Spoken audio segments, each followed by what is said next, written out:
Welcome to Nightfall Notions, where boredom and bedtime collide in the most peculiar ways.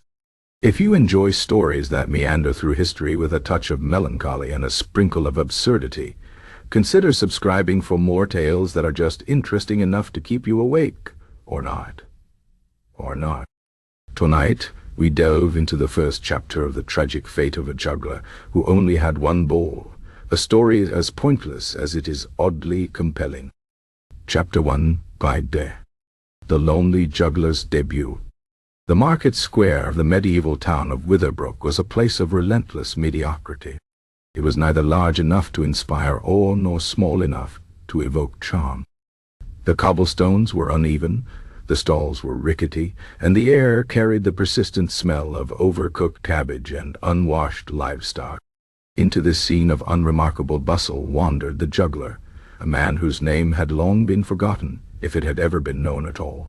He was a figure of slender build, with a face that suggested he had once been hopeful, but had since settled into a permanent state of mild disappointment. His most distinguishing feature, however, was not his appearance but his profession, or rather, his tragic lack thereof. The juggler had only one ball. It was a fine ball, as far as balls went. Made of stitched leather, slightly scuffed from years of solitary use, it had a weight to it that felt satisfying in the hand. But a single ball, no matter how well crafted, does not a juggler make. This fundamental truth had eluded the juggler for most of his adult life. He had at some point convinced himself that the art of juggling was not about the number of objects in motion, but about the spirit of the performance.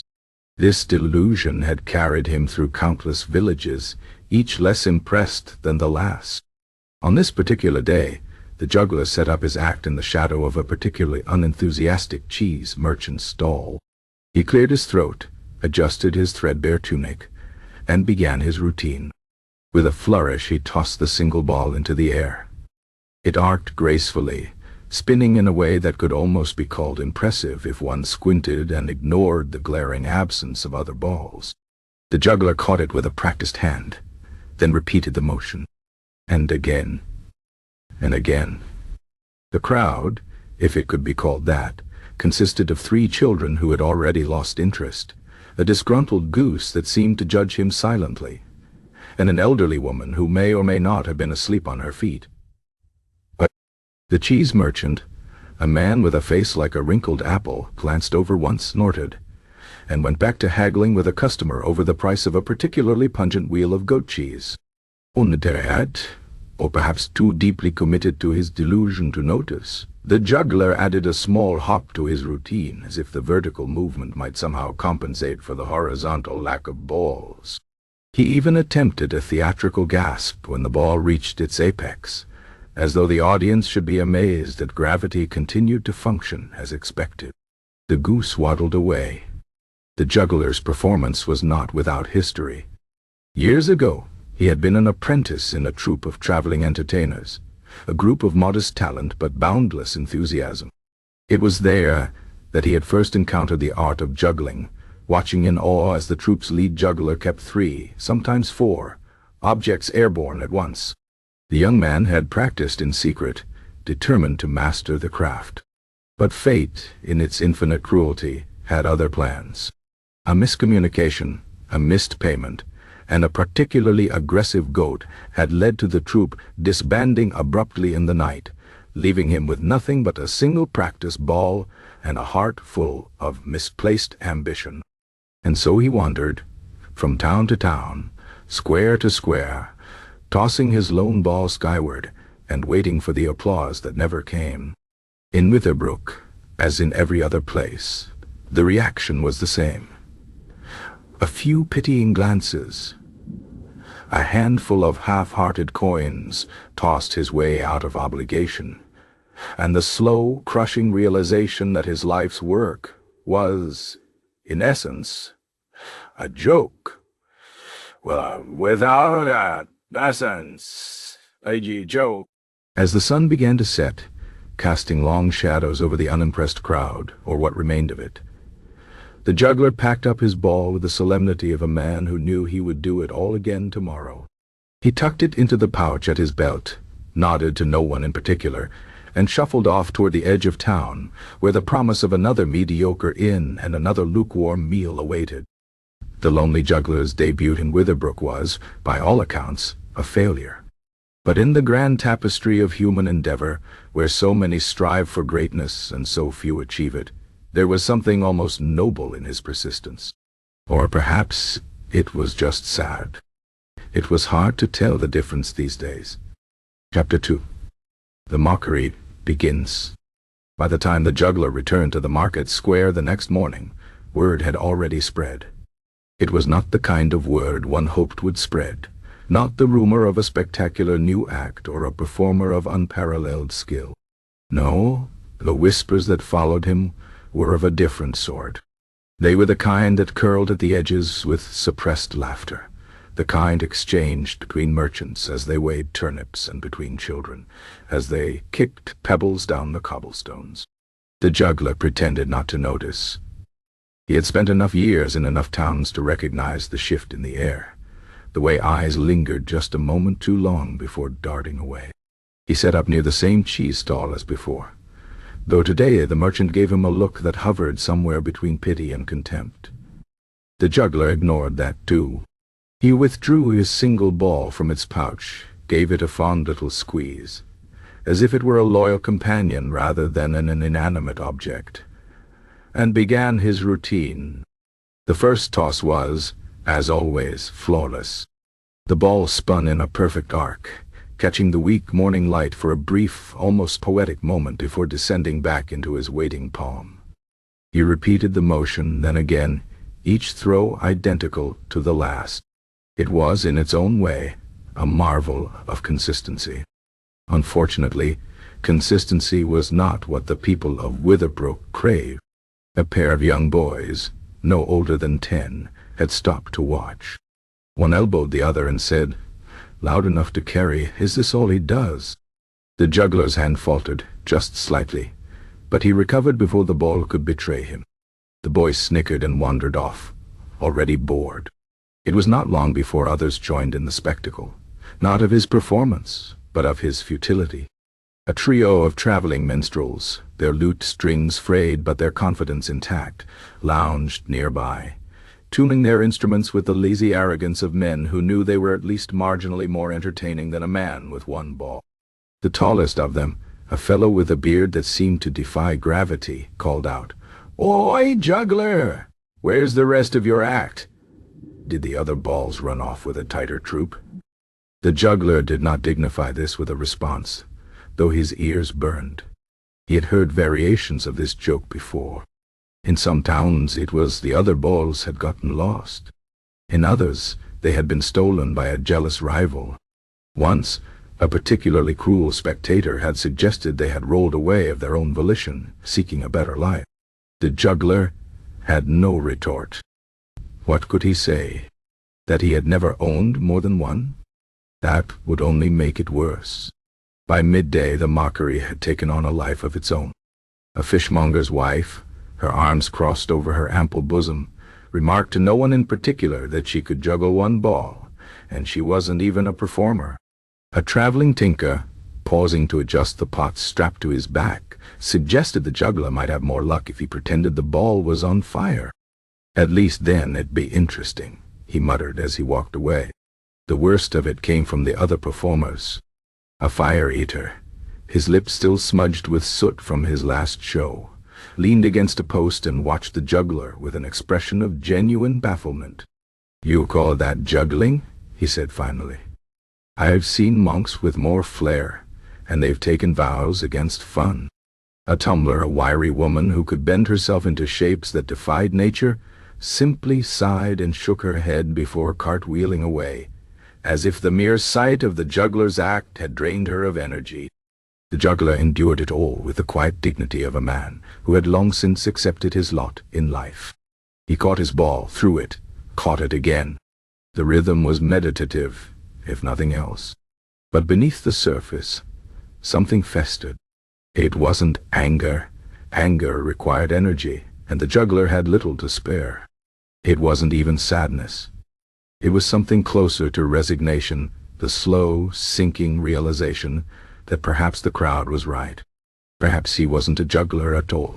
And yet, when the sun began its descent and the market square emptied of all but the most dedicated hecklers, the juggler packed up his single ball with the same care he always did. He brushed a speck of dirt from its surface, tucked it gently into its pouch, and walked away, his back straight despite the weight of the day's ridicule. The road out of Witherbrook was uneven, pocked with puddles from a recent rain. The juggler stepped carefully, avoiding the worst of the mud. He knew where he was going. There was always another town, another square, another crowd that might, just might, see something in his act that others had missed. Behind him, laughter still echoed from the market, though it was no longer directed at him. He was already forgotten, just another oddity in a world full of them. But the ball was still in his pouch, and tomorrow was another day. For now, that was enough. Chapter 3. A Desperate Gamble. The next town over was called Ditchford, a name that accurately reflected its charm. It was smaller than Witherbrook, if such a thing were possible, and its market square was little more than a muddy expanse between a blacksmith's forge and a tavern that smelled perpetually of sour ale.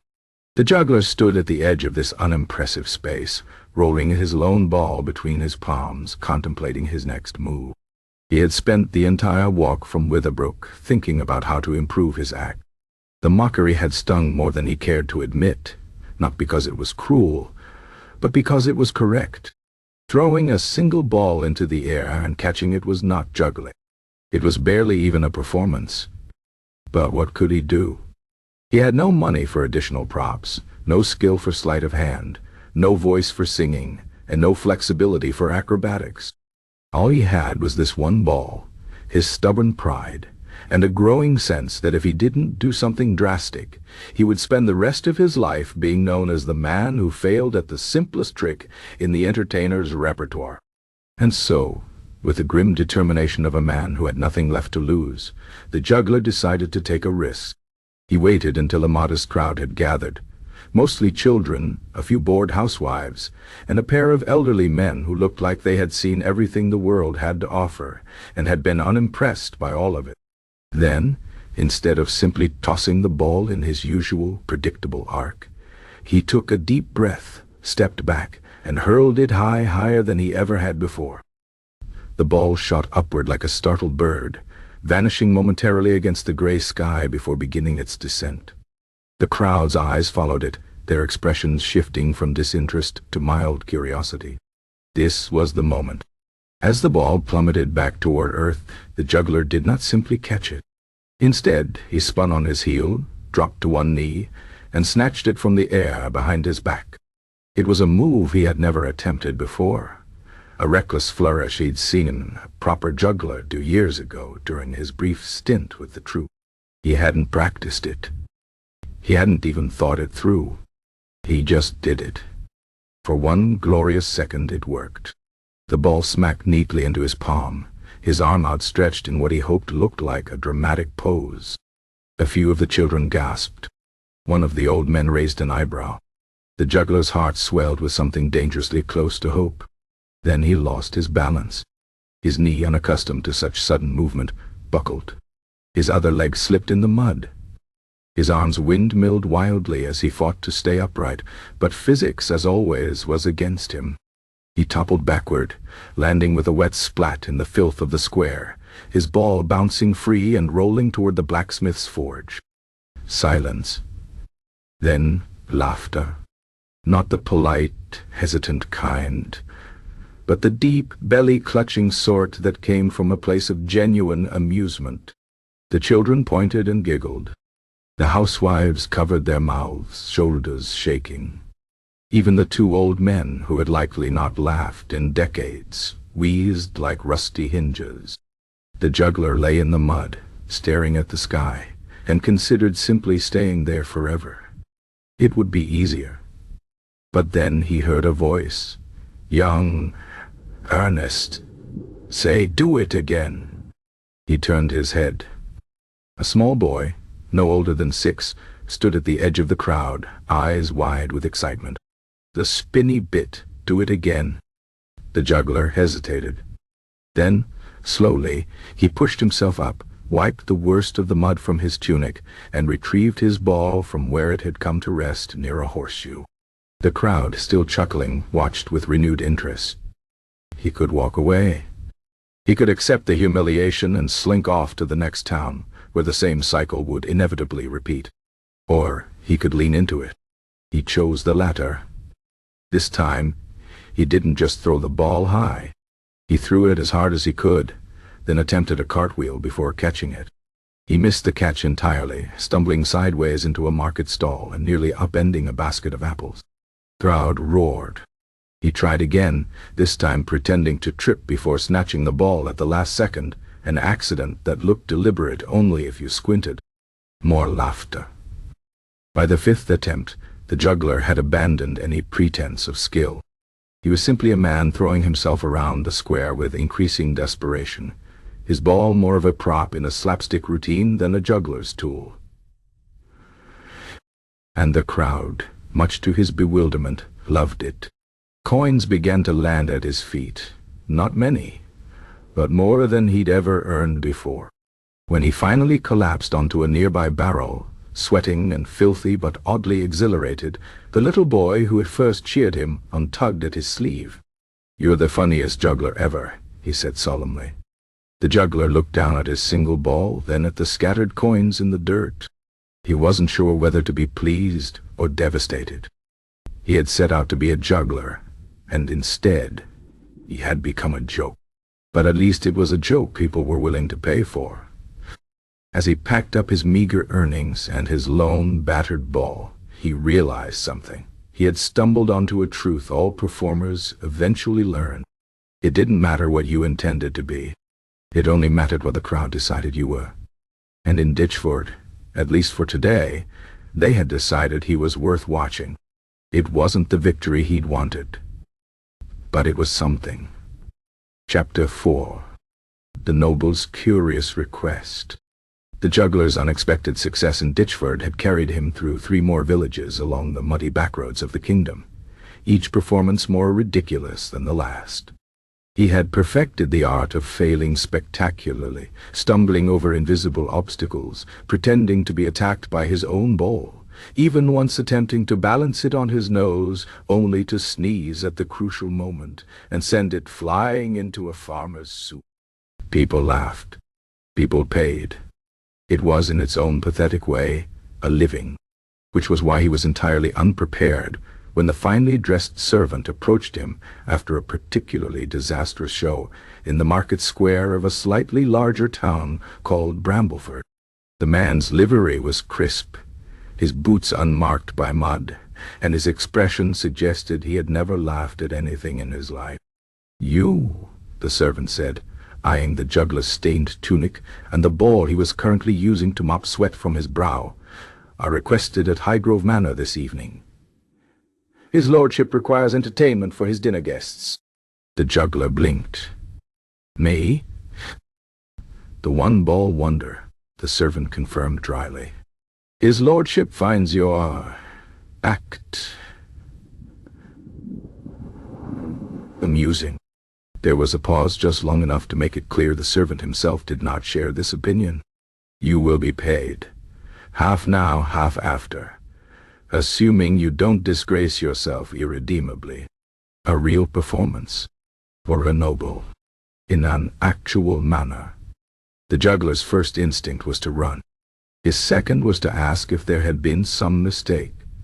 His third, beaten into submission by years of hunger and the weight of the servant's advance payment, a small but heavy purse, was to bow deeply and promise to be there. Highgrove Manor loomed at the edge of town, all sharp gables and disapproving windows. The juggler arrived early, having spent the afternoon attempting to clean himself in a trough and practicing his act with renewed anxiety. He was led through echoing hallways by the same disdainful servant, past tapestries depicting far more successful entertainers, and into a grand dining hall where a dozen bored-looking nobles picked at roasted swan and regarded him with a mild interest one might show a strange insect that had crawled onto the table. At the head of the table sat his lordship, a man of middling years with a face like a disappointed bloodhound and fingers heavy with rings. "Ah," he said, waving a drumstick in the juggler's direction. "The single ball man. We were just discussing whether your act is tragic or avant-garde. Do enlighten us." The juggler swallowed. He had no idea what avant-garde meant, but he knew tragedy when he saw it. "I juggle, my lord," he said weakly. "With one ball," clarified a lady in a headdress that could have sheltered a family of pigeons. "Yes? Fascinating," murmured his lordship, though his tone suggested the opposite. "Well, don't just stand there. Juggle." The juggler took a deep breath. This was it. No muddy market square to soften his foals. No forgiving audience of peasants. Just the unblinking stares of the nobility, and the crushing awareness that this could either be his big break or the moment he was thrown out onto the road again. He began simply, tossing the ball in a high arc, catching it with exaggerated care. A few nobles exchanged glances. Someone stifled a yawn. Desperation clawed at him. He upped the stakes, throwing the ball higher, spinning as he caught it, nearly losing his footing on the polished floor. A ripple of interest. Then inspiration struck. Or perhaps madness. "My lord," he announced, voice cracking only slightly, "I shall now perform the impossible trick." He had no idea what the impossible trick was. Neither, of course, did his audience. But the name alone made a few nobles sit up straighter. With a flourish, the juggler placed his ball on the edge of the table, took 3 dramatic steps back, closed his eyes, and announced, "I will catch it without looking." He kicked the table leg. The ball rolled off the edge. He lunged. Missed. The ball hit the floor with a thud and rolled directly toward his lordship's chair.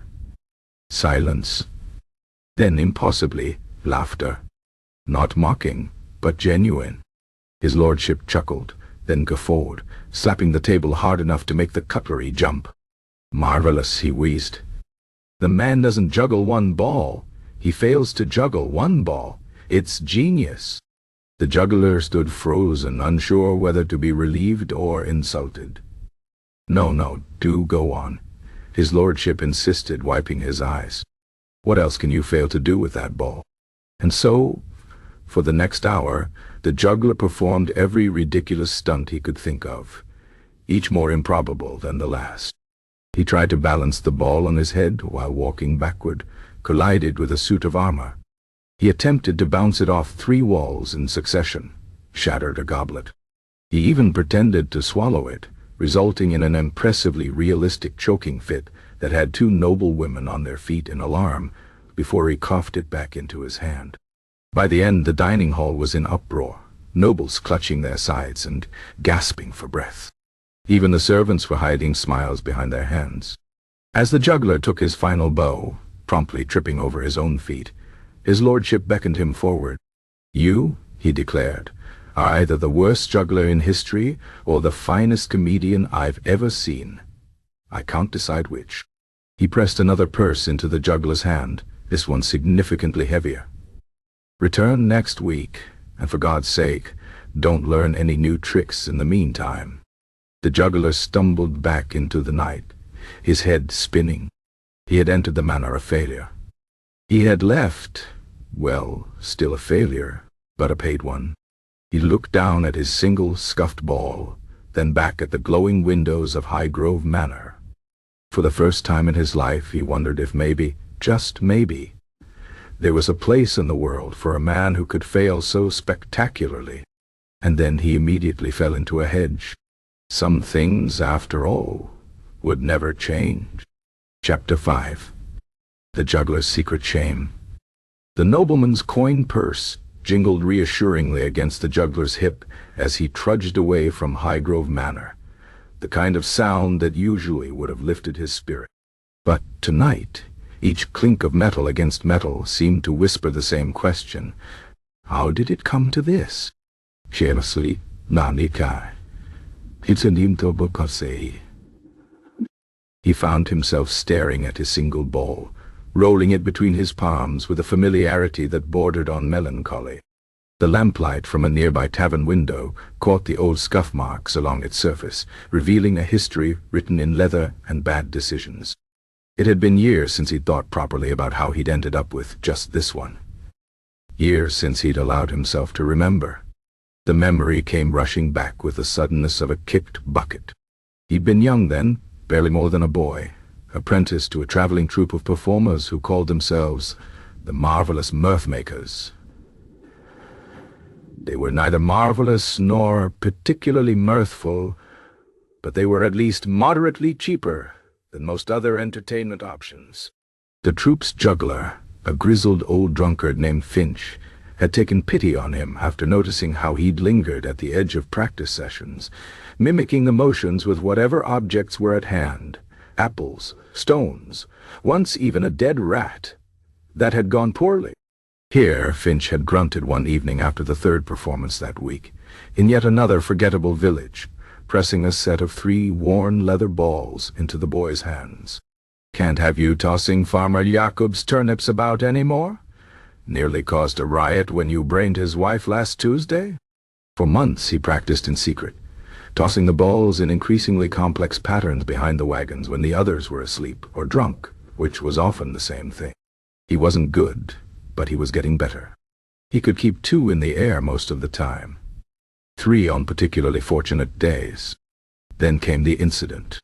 The troupe had been camped outside a prosperous market town, preparing for what promised to be a lucrative week of performances. The morning of their first show, Finch had been too deep in his cups to perform, and the troupe's manager, a perpetually sweating man named Gervais, had thrust the 3 balls into the young apprentice's hands with a shove toward the makeshift stage. "Don't ruin this," Gervais had hissed, the smell of onions and desperation thick on his breath. The crowd had been larger than any he'd performed for before. His hands shook as he began, the first toss tentative, the second barely better. Then, miraculously, muscle memory took over. 1 ball, then 2, then, for the first time in front of an audience, all 3 moved through the air in something resembling a proper cascade. The crowd murmured approval. Someone even clapped. This was the moment everything changed. This was the moment he became a real juggler. This was the moment the ox cart lost control. Later, witnesses would say the driver had been drunk. Others claimed the oxen had been spooked by a stray dog. The juggler, though he wasn't yet truly a juggler, would remember only the sound, a terrible grinding of wood on stone as the cart careened through the crowd, the panicked screams, the way his 3 beautiful, perfect balls had flown from his hands in different directions as he dove to avoid being trampled. One landed in a puddle of something best not identified. One was crushed beneath a cartwheel with a sound like a sigh. The third, this very ball, the one he now held under the flickering tavern light, had bounced miraculously into a stack of hay, unharmed.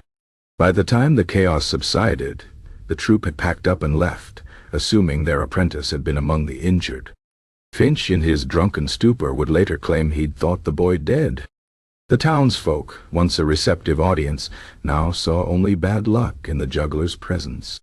And so he walked, carrying his single surviving ball and the dawning realization that this might be all he'd ever have. The present-day juggler sighed, tossing the ball once into the air and catching it neatly. All these years he'd told himself it was better this way, that he'd chosen simplicity over complexity, minimalism over excess.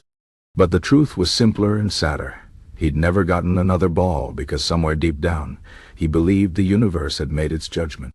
3 had been too many. 2 would have been tempting fate. But one was safe. A loud crash from the tavern snapped him from his thoughts. Through the window, he could see a group of drunken merchants attempting some manner of dance that seemed to involve a great deal of falling over. One of them noticed him watching and gestured wildly for him to join them. The juggler hesitated. Then, with a small, resigned smile, he tucked his ball away and stepped inside. After all, if there was one thing he'd learned tonight, It was that sometimes failing spectacularly was its own kind of success, and if his hand drifted to his coin purse more often than strictly necessary, well, that was between him and his shame. Chapter 6. The Noble's Cruel Joke. The juggler arrived at Highgrove Manor for his second performance with a peculiar mixture of hope and dread. The nobleman's coin had bought him a hot meal, a night in a real bed, and even a new tunic, though he had chosen one only slightly less stained than his old one, as if fearing that appearing too respectable might break the delicate illusion of his act. He clutched his single bowl tightly as the same disdainful servant led him not to the dining hall, but to the manor's grand courtyard, where torches flickered against the evening gloom, and a much larger crowd had gathered than he had expected. At the center of it all sat the nobleman, lounging in a chair that was nearly a throne, surrounded by guests who looked even richer and more bored than those from the previous week. Their jewels glittered in the torchlight, their laughter was too loud, and their eyes gleamed with the particular cruelty of people who had never known true hardship. The juggler's stomach tightened. "Ah, one-ball wonder," the nobleman called out, raising a goblet in mock salute. "We've been telling all our friends about your unique talents." The crowd tittered. The juggler forced a smile and bowed, though the motion felt stiff, unnatural. He had spent the past week practicing. Not proper juggling, of course, but new ways to fail, new stumbles to incorporate, new expressions of exaggerated despair. He had even considered setting the ball on fire for dramatic effect, but common sense and a fear of burning his only hand had prevailed. "Tonight," the nobleman announced, "we thought we'd make things more interesting." He snapped his fingers, and a servant stepped forward carrying a small chest. The nobleman flipped it open with a flourish, revealing a dozen gleaming new juggling bowls, each one finer than anything the juggler had ever touched. Smooth leather, perfect weight, dyed in rich colors that seemed to glow in the torchlight. The juggler's breath caught. "Go on," the nobleman said, grinning. "Show us what you can do with proper equipment." A hush fell over the crowd. The juggler stared at the chest, then down at his own battered ball, then back at the nobleman. The man's smile was sharp, his eyes bright with amusement, but not the kind he had shown last time. This was different. This was the look of a man who had set a trap and was waiting for his prey to step into it. The juggler understood then. This wasn't generosity. This was a test. A joke. The nobleman didn't want to see him succeed. He wanted to see him fail properly, to hold out the promise of redemption, only to yank it away. The juggler's hands trembled. It had been years since he had tried to juggle properly. Years since the ox cart, since Finch, since the troop. He had told himself he didn't miss it. He had lied. With a deep breath, he reached into the chest and took 3 of the new balls. They felt foreign in his hands, too perfect, too light. The crowd murmured in anticipation. He tossed the first one. It arced high, spinning lazily, and his hand moved automatically to catch it. But his fingers fumbled, just slightly, and the ball clipped his palm before falling to the ground with a thud. The crowd gasped, then laughed. The juggler's face burned. He tried again, adding the second ball. For a brief, glorious moment they moved together in something resembling a rhythm, then collided midair and dropped like stones. The laughter grew louder. The third ball never even left his hand. He froze, staring at it, his throat tight. The courtyard seemed to tilt around him. The nobleman clapped, slow and sardonic. "Marvelous, truly. We are witnessing a master at work." The juggler's vision blurred. He wasn't sure if it was from humiliation or the torch smoke or the sudden crushing weight of the truth. He had forgotten how to do the one thing he had once loved. The accident hadn't just taken his balls. It had taken his skill, his confidence, his pride. And now this man was making him relive it for sport. The nobleman leaned forward, his voice dripping with mock concern. "Oh dear, was that not what you intended?" Perhaps you'd prefer to go back to your usual act? The crowd roared. The juggler stood there, 3 beautiful balls at his feet, his own clutched in his fist like a talisman. He could have walked away. He should have. Instead, he did what he had always done best. He failed spectacularly. With a theatrical cry, he flung his single ball into the air, spun in a wild circle, and deliberately crashed into a serving table, sending platters of delicacies flying. A pie landed squarely on the nobleman's lap. The crowd shrieked with laughter. The juggler scrambled to his feet, bowing deeply as if this had been his plan all along. "My lord, my most humble apologies." For a heartbeat, the nobleman stared at him, his face a mask of shock. Then, to the juggler's surprise, he began to laugh. Not the cruel chuckle from before, but a genuine wheezing guffaw. "You ridiculous man. That was the best performance yet." The juggler smiled, though it felt brittle. He gathered his single ball from where it had rolled under a chair, ignoring the gleaming new ones still scattered across the courtyard. The nobleman tossed him another heavy purse. "Next week," the man called after him as he retreated, "we'll see if you can manage 8 or 4 balls." The juggler didn't reply. He walked away, his shoulders straight, his head high, his fingers clenched so tightly around his old scuffed ball that they ached. He had survived the night. But as he stepped out into the dark, he wondered if the joke was truly on the nobleman after all, or if, somewhere along the way, he had become the punchline to his own sad story. Chapter 7. The Juggler's Rebellion. The walk back to town after the nobleman's humiliation had been long and dark, punctuated only by the occasional hoot of an owl or the rustle of something unseen in the bushes. The juggler's fingers had remained clenched around his single ball the entire way, his knuckles white, his palms sweating despite the chill in the air. By the time he reached the ramshackle inn where he'd been staying, a plan had begun to form in his mind, not fully shaped yet, but simmering there, hot and bitter like bad ale. For 3 days he did not leave his room. The innkeeper, a woman with a face like a dried apple and a temperament to match, pounded on his door each morning demanding rent, only to be met with silence. On the 4th day, when she threatened to have him thrown into the street, the door finally creaked open, and the juggler emerged, disheveled, red-eyed, but with a strange, feverish energy about him. He pressed coins into her hand without counting them, and strode out into the gray morning light without another word. The town's market was just beginning to stir as he moved through it with singular purpose. He bypassed the usual stalls selling wilted vegetables and questionable meat, heading instead for the tanner's workshop at the far end.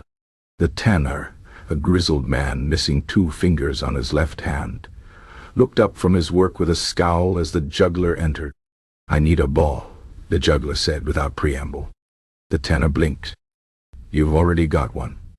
"Another one, just like it." The tanner eyed the battered leather sphere in the juggler's hand, then shrugged. 3 coppers. The juggler hesitated.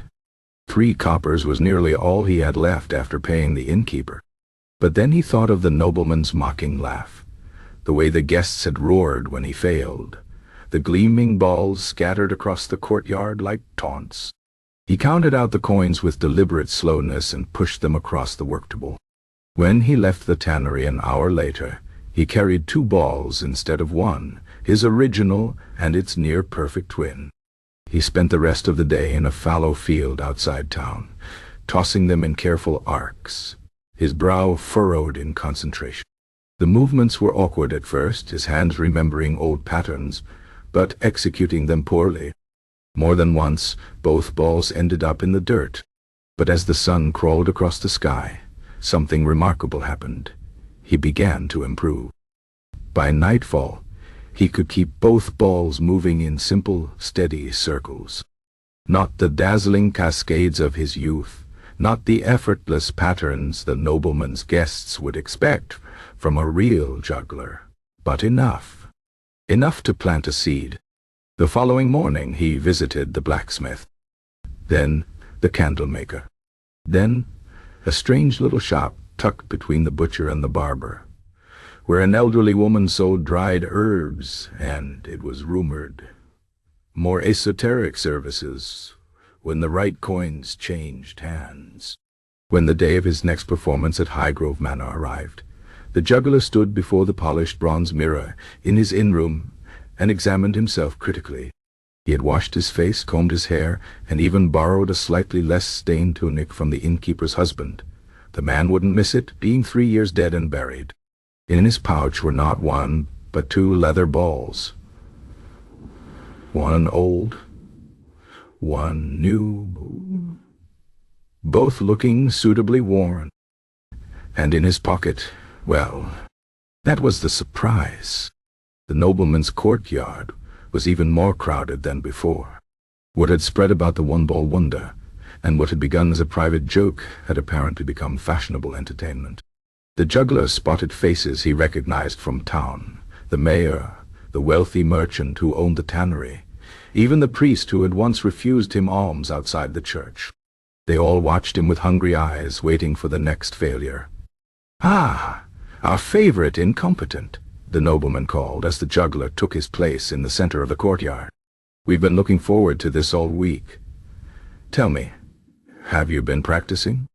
The juggler bowed low. "Indeed, my lord, I believe I have made progress." This drew laughter from the crowd. The nobleman waved a hand. "Well then, by all means, demonstrate." The juggler reached into his pouch and withdrew both balls. A murmur ran through the crowd. Even the nobleman sat forward slightly, his smirk fading just a fraction. Without ceremony, the juggler began. The first throw was cautious, the second more confident. He kept the pattern simple, one ball up, then the other, catching and throwing in steady rhythm. No flourishes, no tricks, just 2 balls moving through the air as they were meant to. The crowd was silent. After a minute of this, the nobleman cleared his throat. "Yes, very adequate, I suppose. Is this all?" The juggler caught both balls and bowed again. "Merely a warm-up, my lord. I wish to show you that I can, in fact, juggle properly when I choose to." "Can you now?" The nobleman's smile had returned, though it looked forced. "Then, by all means, impress us." The juggler reached into his pocket and withdrew the small cloth bundle he'd obtained from the herbalist. He unfolded it carefully, revealing a third object, not a ball, but a smooth, pale stone about the same size. "For my next trick," he announced, "I will juggle 3 objects of different weights." This was, of course, absurd. Even skilled jugglers avoided mixing dissimilar items. The crowd tittered nervously. The nobleman waved a hand. "Proceed." The juggler took a deep breath and began. The first throw, his original ball, went high. The second, the new one, went higher. Then, with a flourish, he tossed the stone straight up and let all 3 fall to the ground. The stone landed first with a heavy thud. Then, the new ball. Then, a heartbeat later, the original. A beat of silence. Then laughter.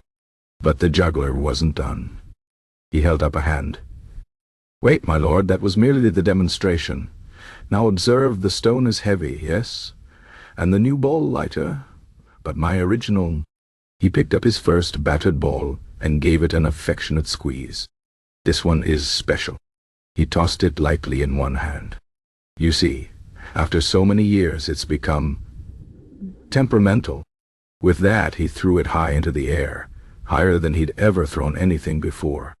The crowd's eyes followed it upward, until it was a mere speck against the darkening sky. Then it exploded. A cascade of bright sparks erupted from the descending ball, showering the courtyard in harmless but startling bursts of light. The crowd screamed, some in alarm, some in delight. The nobleman fell backward off his chair. By the time the sparks faded and the now empty leather shell of the ball plopped unceremoniously into the juggler's palm, the courtyard was in chaos. Guests were on their feet, exclaiming, laughing, arguing about what they'd just seen. The juggler stood perfectly still in the center of it all, his face carefully blank. The nobleman, now upright but disheveled, stared at him with something like awe. What was that? The juggler shrugged. A trick, my lord.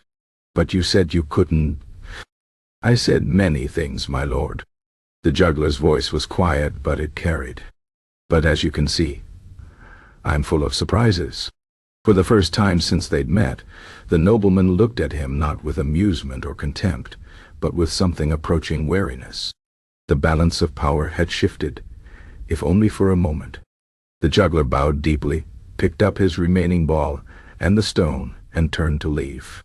Behind him, he heard the nobleman call out, "Wait, you'll return next week, won't you?"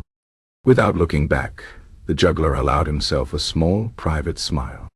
"Perhaps, my lord, if I feel like it." And for the first time in longer than he could remember, he realized he meant it. Chapter 8. The One-Ball Conspiracy.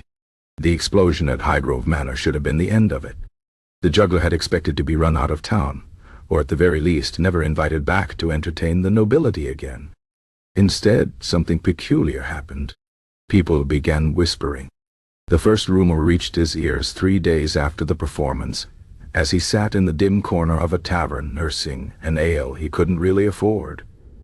2 merchants at the next table were leaning close, voices low, but carrying just enough. Said it wasn't natural, the way that ball burst into flames mid-air, one muttered, his fingers tapping nervously against his tankard. Not flames, corrected the other. Sparks, like witch fire. My cousin's wife's brother serves at the manor, and he swears the juggler never touched it with a torch. The juggler hid his smile behind his drink. By week's end, the story had grown in the telling.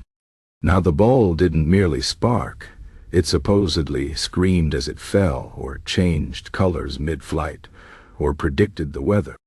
A fishwife at the market crossed herself when he walked by. The blacksmith who had helped him prepare the trick suddenly found himself inundated with requests for blessed horseshoes.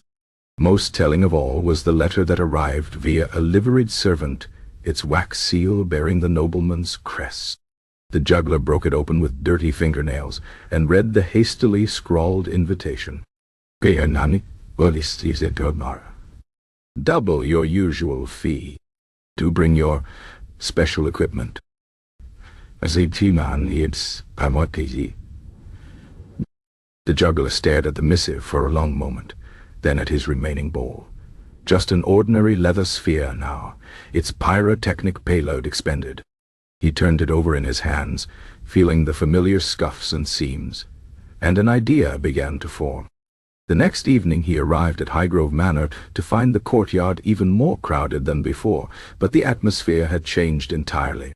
Where before there had been raucous laughter and wine-fueled heckling, now there was a tense, almost reverent silence.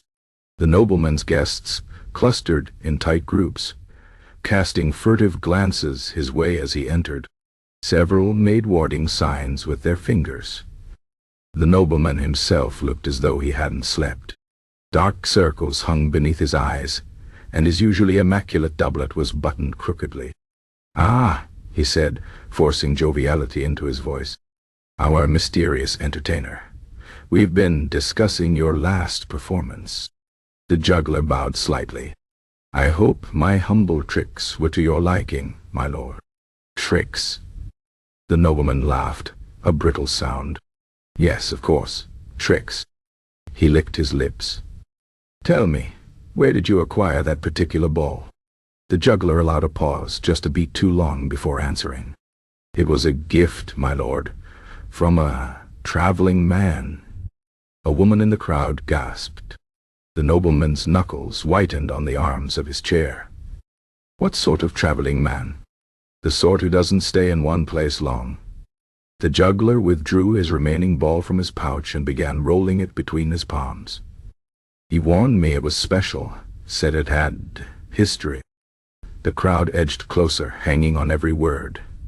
The juggler kept his voice low, conspiratorial. He claimed it was carved from the leather of a hanged witch's shoe, that it carried her final curse to forever seek what it had lost. He tossed the ball lightly in the air and caught it. Its pair. Someone in the back whimpered. The nobleman's face had gone the color of spoiled milk. And the other ball? The one that... Disappearance. The juggler sighed dramatically. That was its twin. They were never meant to be separated. He gave the ball a mournful little squeeze. Poor thing must have gotten lonely. The silence that followed was so absolute the juggler could hear the torches sputtering. Then, like the bursting of a dam, the questions came all at once. Can it tell fortunes? Does it hunger? Should we leave offerings? The juggler held up a hand. Please, good people, it's just a ball. He tossed it gently toward a particularly wide-eyed noblewoman who shrieked and ducked. The ball landed harmlessly in her lap, and she froze as if it might bite her. The nobleman had begun to sweat. Perhaps you should demonstrate something less volatile tonight.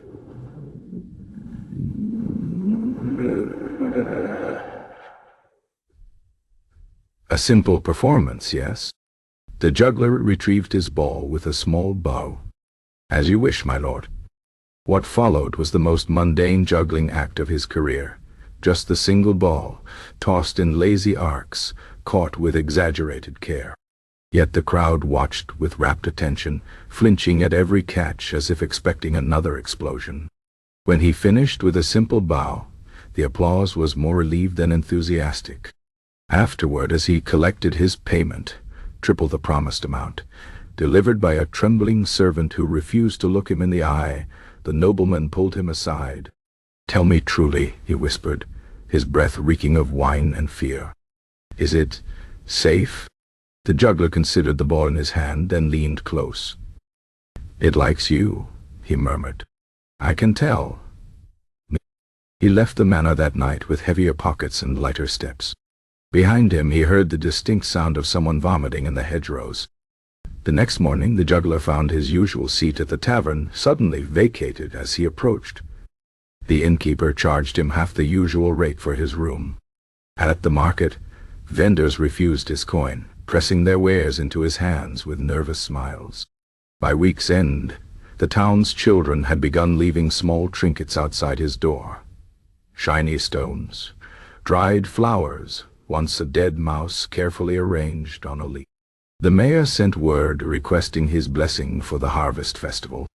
The juggler sat on his narrow bed that night, turning his single ordinary ball over and over in his hands. Outside he could hear whispers and the occasional nervous giggle. He should have felt guilty, perhaps. Instead, for the first time in longer than he could remember, he felt powerful. And when the nobleman's next invitation arrived, this time sealed with black wax and delivered at midnight by a wide-eyed page, he knew exactly how to respond. With a smile and a simple word. "No. Can to. See you." The ball takes center stage. The juggler's refusal should have been the end of it. Nobles did not take rejection well, especially not from penniless entertainers who had recently been the butt of their jokes. But instead of anger, his no seemed to ignite something far more dangerous in the nobleman's mind. Obsession. The first sign came 3 days after the declined invitation, when the juggler awoke to find a small wooden box outside his door.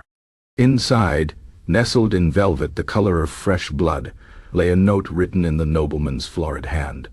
"Aid for your consideration." Beneath it sat a single gold coin, thick as a man's thumbnail and stamped with the face of a forgotten king. The juggler turned it over in his fingers, watching the morning light slide across its surface. It was more money than he'd ever held at once. He left the coin on the windowsill and went about his day. By evening, it had been replaced with 2 more. The nobleman's servants became a constant presence at the edges of the juggler's life. They lingered outside the tavern where he took his meals, pretended to examine wares at the market stalls he visited, even followed at a discreet distance when he walked the country lanes to practice his meager skills. They made no attempt to hide their purpose. Every glance, every whisper, every carefully placed coin was a question. Will you perform again? Will you bring the ball? Hindi siya naan. Nibsa huntes. The juggler ignored them all. He spent his days in quiet defiance, polishing his single ball with deliberate care in public places, rolling it along tabletops as he drank, tossing it idly in the air as he walked, always ensuring someone was watching. The more nonchalant he appeared, the more frantic the nobleman's overtures became. A week after the first bribe, the juggler returned to his tiny rented room to find a stranger waiting for him. The man was neither servant nor noble, dressed in robes that might have been scholarly or ecclesiastical depending on the light. His fingers were stained with ink and something darker, his eyes bright with the particular intensity of men who spend too much time squinting at old texts. "You're him," the man said, not bothering to rise from where he sat on the juggler's bed. "The one with the artifact." The juggler leaned against the doorframe, rolling his ball from palm to palm. "It's a juggling ball." The stranger smiled, revealing teeth filed to points. "Is it? Then why does Lord Highgrove offer a year's wages for its examination? Why has he consulted astrologers, alchemists, even the Archbishop's own exorcist?" He leaned forward. "What does it do?" The juggler considered the worn leather sphere in his hand. It had been his constant companion through hunger and ridicule, his last link to the life he'd once dreamed of. Now these fools thought it held the secrets of the universe. He nearly laughed. Instead, he said quietly, "It remembers." The scholar's breath caught. "Remembers what?" "Everything it's seen, every hand that's held it, every fall it's taken." The juggler dropped his voice to a whisper. "Every sin committed in its presence." The scholar left quickly after that, forgetting even to threaten the juggler into compliance. 2 hours later, a servant arrived with a new offer, not for a performance, but for the ball itself. The sum named would have kept a man in comfort for a decade. The juggler sent the servant away without an answer. That night, for the first time in years, he dreamed of the traveling troupe. In his dream, Finch's face was blurred by time and wine, but his voice came through clear as a bell. "Ah! Performer's greatest trick ain't what he does with his hands, boy. It's what he makes them believe he could do." "Ici, no." He awoke to pounding at his door.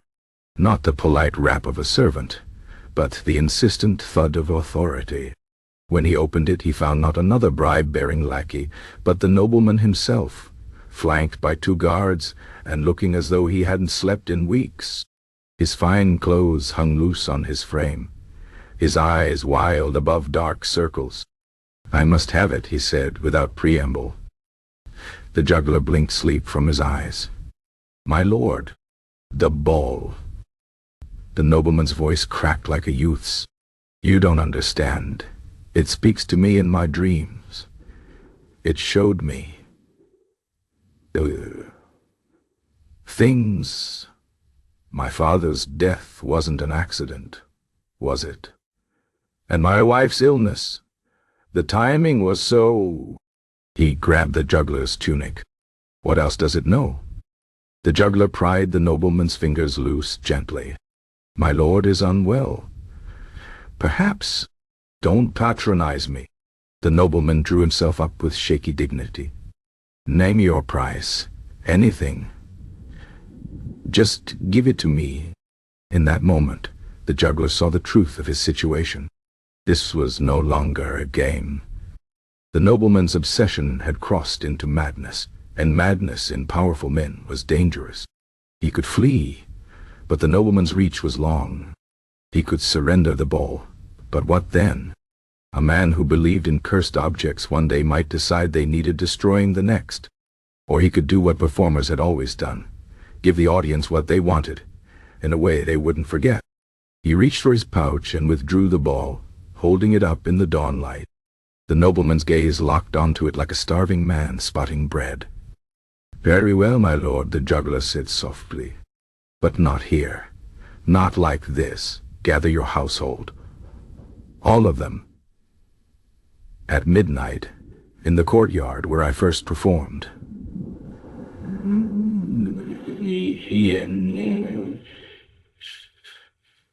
Then you'll understand everything." The nobleman's eyes shone with something like gratitude. "Yes, yes, of course." He turned to his guards. "You heard him. Make preparations." As they hurried away, the juggler closed the door and leaned against it, his heart pounding. He had until midnight to decide whether his greatest performance would be an escape or a con so grand even Finch would have been proud. Outside, the town began to stir, unaware that by nightfall all eyes would be fixed on a single scuffed leather ball, and the man who knew its secrets were nothing but air and pretense. Chapter 10. The Juggler's Brief Triumph. The courtyard at Highgrove Manor had transformed since the juggler last saw it. Dozens of torches burned in iron sconces, their flickering light casting long shadows across the assembled crowd. The nobleman's entire household stood in anxious silence, servants in their best livery, guards with hands resting uneasily on sword hilts, even the kitchen boys who usually wouldn't be permitted in such company. At the center of it all stood the nobleman himself, perched on a hastily erected dais like a king holding court, his face pale and shining with sweat despite the evening chill. The juggler entered through the main gates, moving slowly to draw out the moment. He carried nothing but his usual pouch and the single infamous ball, which he rolled absently between his palms as he walked. A murmur ran through the crowd as they noticed him, parting before his approach like reeds before a slow-moving stream. "My lord," the juggler said, bowing just deeply enough to maintain decorum, without appearing subservient. "You've assembled quite an audience." The nobleman leaned forward, his fingers gripping the arms of his chair. "No more games. Show us the truth." The juggler allowed his gaze to drift across the assembled faces. He recognized the scholar from yesterday, now clutching a leather-bound notebook and quill. Nearby stood the castle chaplain, clutching a silver reliquary to his chest, as if it might protect him from whatever dark magic they all expected to witness. Even the nobleman's wife was present, her face hidden behind an elaborate fan that did nothing to conceal her curious eyes. All of them waiting, all of them believing.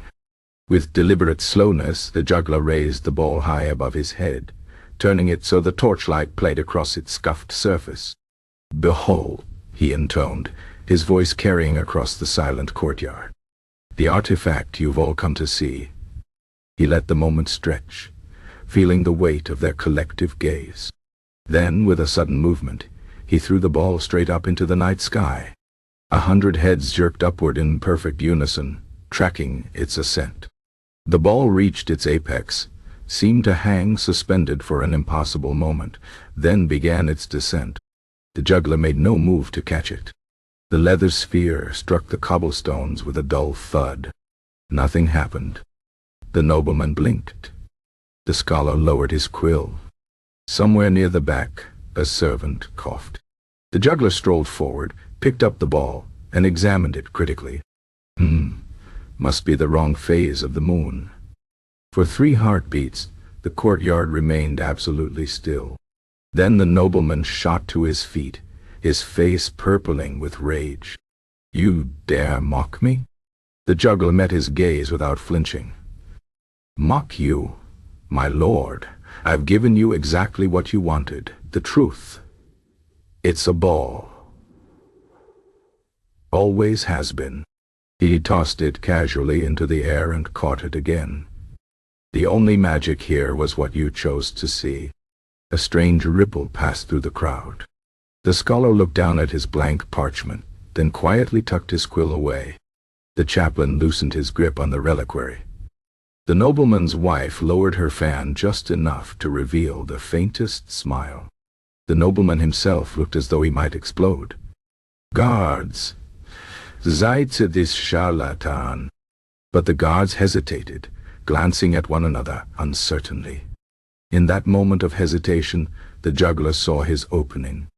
"Before you do," he said conversationally, "you might ask his lordship why he was so eager to believe in cursed objects. What sins does he fear might be remembered? What secrets is he trying to outrun? The effect was immediate. The nobleman froze.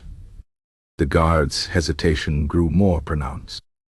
The crowd began murmuring amongst themselves, curiosity shifting to suspicion. The juggler took advantage of the distraction to begin backing toward the gates, still tossing the ball idly from hand to hand. Of course, if I'm truly a fraud, what does that make the man who fell for my tricks again and again? The nobleman's eyes bulged. You? Or perhaps the juggler continued, raising his voice to be heard over the growing murmurs. The real magic was the friends we made along the way. With that, he turned on his heel and strode through the gates, leaving chaos in his wake. The road beyond the manor was dark and empty. The juggler walked quickly at first, then broke into a run as the sounds of argument and confusion faded behind him. He didn't stop until Highgrove's torches were mere pinpricks in the distance. Under a gnarled oak tree, he finally paused to catch his breath. The ball was still in his hand, warm from his grip. He examined it in the moonlight, just leather and stitching, worn smooth by years of handling. No magic. No curses. Just persistence. From his pouch he withdrew the gold coins the nobleman had sent him, weighing them in his palm. Enough to start over somewhere new. Enough to buy proper juggling balls if he wanted. Enough, perhaps, to stop being the one-ball wonder at last. The thought should have pleased him. Instead, he found himself strangely reluctant. That single, scuffed sphere had been his constant companion through hunger and ridicule. It had seen him at his worst, and, in its own strange way, helped him find his way back. With a soft chuckle, the juggler tucked both coins and ball back into his pouch. Dawn was still hours away, but the eastern horizon already showed the faintest promise of light. He adjusted his pack and set off down the road, whistling a tune he'd last heard in his days with the traveling troupe. Behind him, Highgrove Manor burned with torches and outrage. Before him stretched open road and possibility. And in his pouch a simple leather ball that had against all odds become legend. For once, the juggler thought as he walked toward the rising sun, failure had tasted surprisingly like victory. Chapter 11. The Truth Revealed. The juggler made it 3 days downriver before they caught up with him. He had chosen the sleepy trading town of Milford for its anonymity, its crooked streets offering plenty of shadows for a man who preferred not to be noticed. He had even considered purchasing new clothes, perhaps a hat to obscure his face, but in the end decided against it. After all, who would pursue a mere street performer once the joke was over? As it turned out, an entire noble household would. He was sitting in the common room of the Leaky Barrel, enjoying his first hot meal in days, when the door burst open to reveal the scholar from Highgrove Manor, flanked by 2 of the nobleman's guards. The scholar's ink-stained fingers clutched a familiar leather ball, his ball, held aloft like a trophy. "Behold," the scholar announced to the suddenly silent room. The so-called magical artifact. The juggler's spoon froze halfway to his mouth. He had last seen the ball safely tucked in his pouch when he bathed in the river that morning. He reached for the pouch now, finding it neatly slit open. The scholar's sharp eyes found him immediately. "Ah, our fraudulent friend." He strode forward, the guards close behind. "Did you truly think you could simply walk away after that display? After making fools of the nobility?" The juggler set down his spoon carefully. Around them, the tavern's patrons had begun murmuring, edging closer for a better view. "I believe his lordship made a fool of himself," he said mildly. The scholar's lip curled. He turned to address the room. "This man has been passing off a common juggler's prop as a mystical object. I have examined it thoroughly. No enchantments, no curses, nothing but leather and stuffing." He tossed the ball contemptuously onto the table, where it landed with a dull thud beside the juggler's stew. A beefy farmer picked it up, turning it over in calloused hands. "Looks ordinary enough," he admitted. "It is ordinary," the scholar insisted. The only magic here is the credulity of those who believed otherwise. The juggler watched the ball make its way around the room, passed from hand to hand like evidence at a trial. Each examination seemed to diminish it further, stripping away the mystery until it was just what it had always been: a worn-out prop from a failed entertainer's act. By the time it circled back to him, the mood in the tavern had shifted. Where moments before he'd been just another traveler, now he saw suspicion in every glance. The barmaid who had smiled at him earlier edged away. The innkeeper's friendly expression hardened into something colder. The scholar folded his arms triumphantly. "Well, have you nothing to say for yourself?" The juggler picked up the ball, running his thumb along a familiar seam. He remembered the day he'd stitched that seam, sitting by a campfire, Finch snoring drunkenly nearby, the smell of cheap wine and wood smoke in the air. He'd been so proud of those uneven stitches. "I never claimed it was magic," he said at last. "Others did that for me." "Lies of omission are still lies," the scholar snapped. The juggler stood suddenly, chair scraping against the wooden floor. To his satisfaction, the scholar took an involuntary step back. "What would you have me say? That I'm sorry for exposing how easily your noble master believes in fairy tales? That I regret showing his household how quickly wisdom turns to superstition?" A dangerous murmur ran through the crowd. The scholar's face flushed. "You'll regret your impertinence when His Lordship is welcome to come. Tell me himself," the juggler interrupted. "But we both know he won't. Too afraid people might ask why he was so desperate to believe in curses." He leaned forward.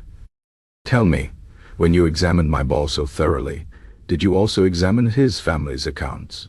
His political rivals? The timing of his inheritances?" The scholar's eyes widened slightly. Behind him, the guards exchanged uneasy glances. The juggler pressed his advantage. "Or were you too busy chasing imaginary magic to notice real corruption?" For a moment, silence held. Then the scholar straightened his robes with an angry jerk. "Enough! Guards, take him!" But the guards hesitated, and in that hesitation, the juggler saw his chance. With one smooth motion, he threw the ball straight at the scholar's face.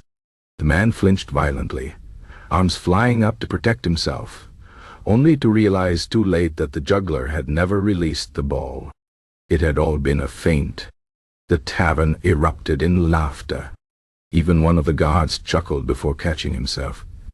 The scholar's face turned an impressive shade of purple. "Still think it's just a ball?" the juggler asked mildly. Chaos erupted. In the confusion, the juggler slipped out the back door, leaving the scholar sputtering, and the guards torn between duty and amusement. He didn't run. Running drew attention. Instead, he walked briskly toward the river where a fisherman's skiff sat unattended. As he untied the boat, he realized he was still clutching the ball. He stared at it for a long moment, then with a sudden grin tossed it high into the air one last time. It spun against the twilight sky, a dark orb, tracing a perfect arc before splashing into the river's center. Let the scholar explain that to his noble patron. The juggler pushed the skiff into the current and jumped aboard.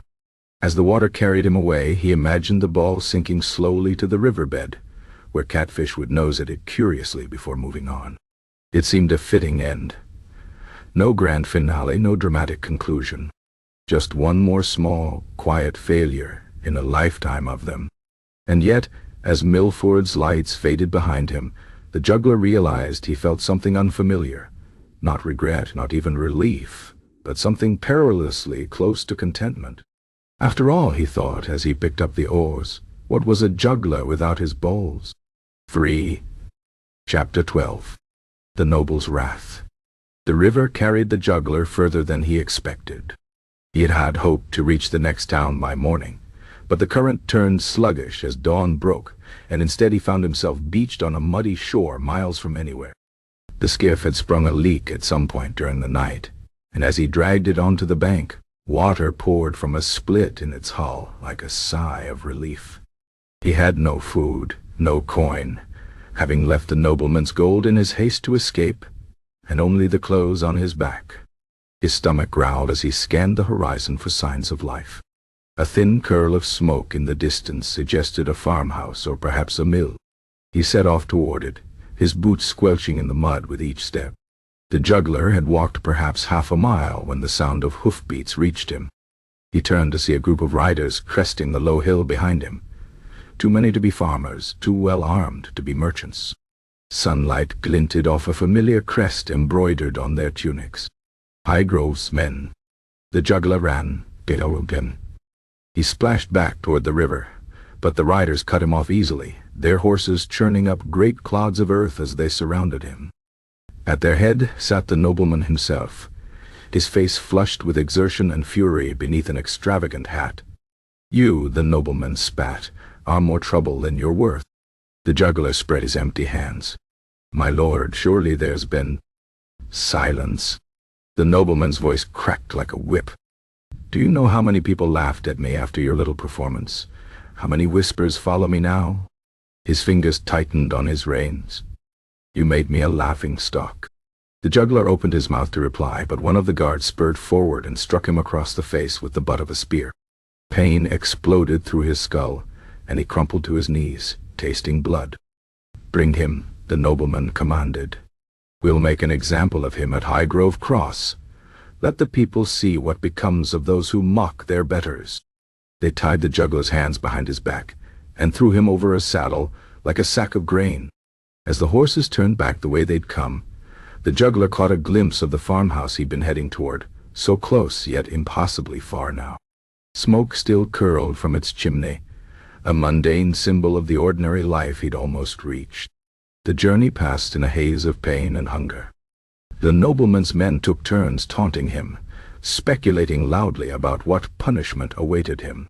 Some suggested the stocks, others the lash.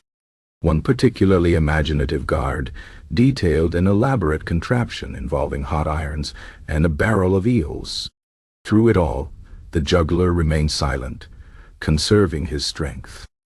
He had been in tight spots before. The time in Pembroke when an angry butcher chased him through the streets, the incident with the jealous husband in Milford, but never anything like this.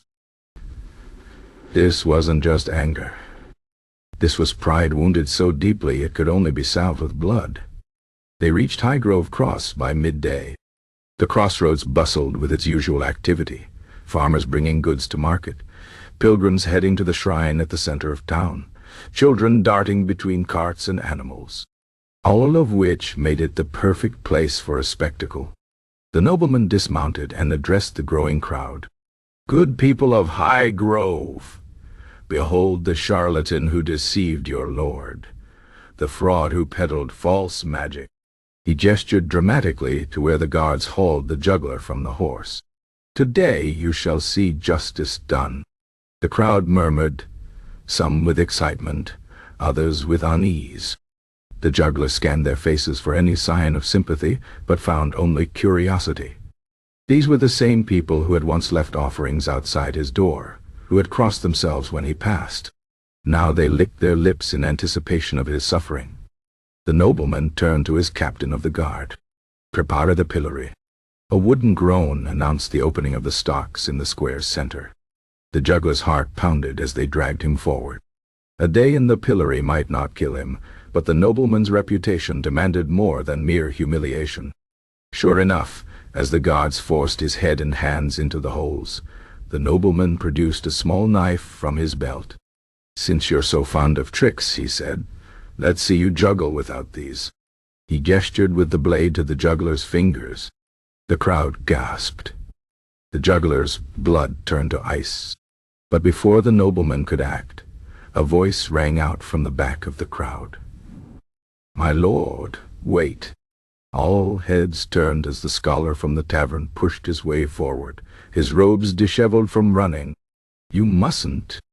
The nobleman's face darkened. "This doesn't concern you." "But it does." The scholar was breathing hard. "Don't you see? If you mutilate him, you prove his accusation. that you fear the truth he might reveal. The people will whisper forever that you silenced him to hide your secrets. A ripple passed through the crowd. The nobleman hesitated, knife hovering. The scholar pressed his advantage. Let him stand trial properly. Let the church examine him. If he's guilty of witchcraft, they'll deal with him. But if he's just a fool— He shrugged. Then you look merciful for sparing him. For a long moment, the nobleman stood frozen. Then, with a snarl, he sheathed the knife. Fine. A week in the pillory instead. No food, no water. Let God decide if he lives. As the nobleman stormed away, the scholar met the juggler's eyes briefly, not with sympathy, but with the cool satisfaction of a man who had won an argument. Then he too disappeared into the crowd, leaving the juggler alone, with his thoughts and the growing ache in his limbs. The sun climbed higher, baking the square. The initial crowd dispersed, leaving only a few curious onlookers and the ever-present guards. Children dared each other to throw pebbles at him. A stray dog sniffed at his feet before losing interest. By afternoon, the juggler's shoulders screamed from the unnatural position. His head throbbed where the guard had struck him. His mouth tasted of blood and dust. And yet, as the shadows lengthened, a strange calm settled over him. He had spent his life running from failure to failure, always one step ahead of ridicule or hunger. Now, for the first time, he had nowhere to run. No tricks left to play. No balls to juggle, metaphorically or otherwise. It should have been terrifying. Instead, it felt like the first honest moment of his life. Somewhere in the distance, a church bell tolled.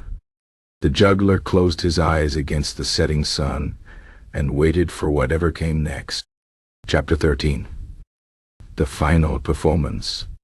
The juggler lost track of time in the pillory. Days blurred together in a haze of thirst and pain, marked only by the changing shadows across the square and the occasional jeer from passers-by. On the third morning, or perhaps the fourth, he awoke to rough hands freeing him from the wooden frame. His muscles screamed as the guards hauled him upright, his legs buckling like a newborn foal's. His lordship's grown bored. One guard grunted as they dragged him toward the castle. Decided you should entertain him one last time.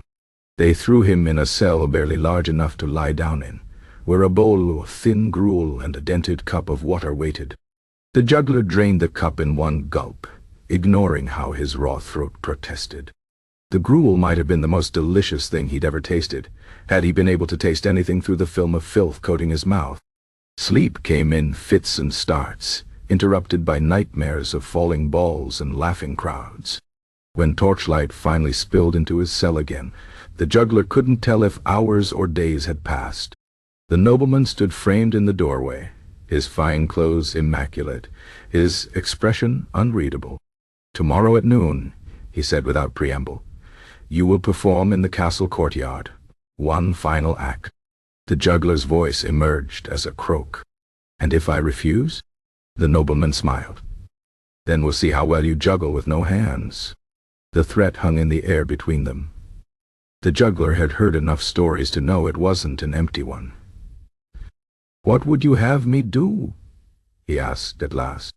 "Something worthy of your reputation," the nobleman replied. "Something spectacular." He turned to leave, then paused. "Oh, and you'll be using these?" A servant stepped forward, holding out a familiar wooden chest, the same one that had held the nobleman's expensive juggling balls weeks before. The juggler opened it with trembling fingers. Inside lay 3 perfect spheres, their leather gleaming in the torchlight. As the cell door clanged shut behind the nobleman, the juggler stared at the balls in his lap. The irony wasn't lost on him. Finally given proper props, only when his death was all but assured. Dawn came too soon.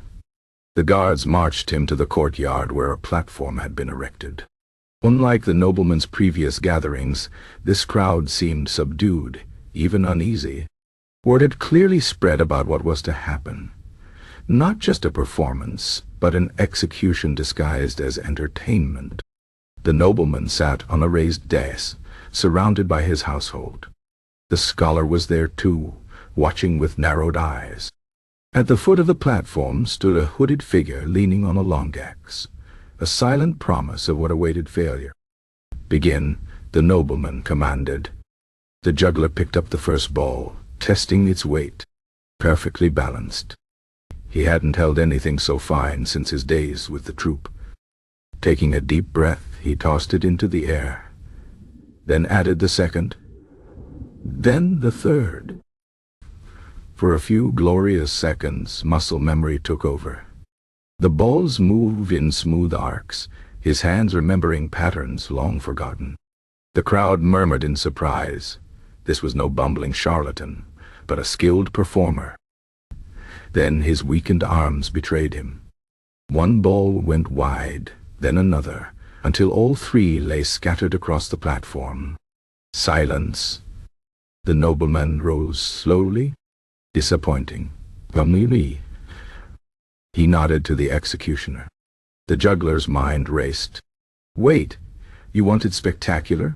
He gestured to the fallen balls. "That was just the warm-up."